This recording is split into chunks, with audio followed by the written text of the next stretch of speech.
And one of the things that I thought was particularly surprising about the data was that we found that almost half of US singles said that they were celibate. Hello, everyone. Today I'm here with Dr. Justin Lehmiller, Kinsey Institute Research Fellow, Harvard Award winning educator, and author of Tell Me What You Want. Welcome, Justin. Hi, Michelle. It's always a pleasure. Well, we're so happy you're here with us today. We have some really interesting things to talk about. So, we want to talk about a study that you're going to be sharing with us. Your new study looked at 2,000 single adults across the US. What was the most surprising finding that challenged your expectations about modern dating?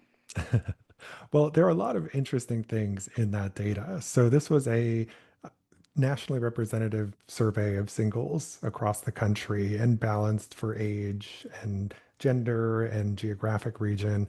And it gives us a kind of comprehensive look at what's going on in the modern dating landscape. And we looked at a ton of different topics from cheating to how economic factors are influencing dating to how many people are just kind of taking a break from sex.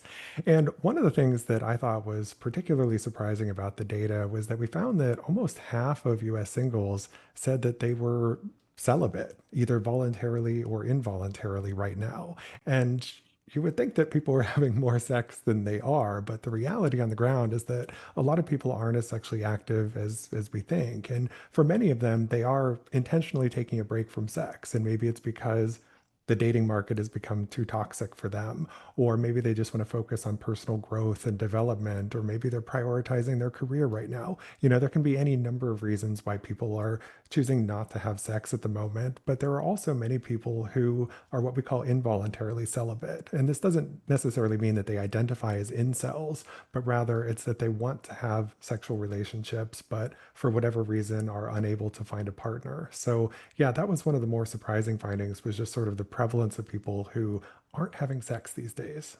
Right. Oh my gosh. That's really surprising because you think, oh, single people, they're out there living it up, having sex all the time. But I guess not. Right. And we hear a lot in the media about this thing called the sex recession, right? Which is the idea that people today are having less sex than previous generations.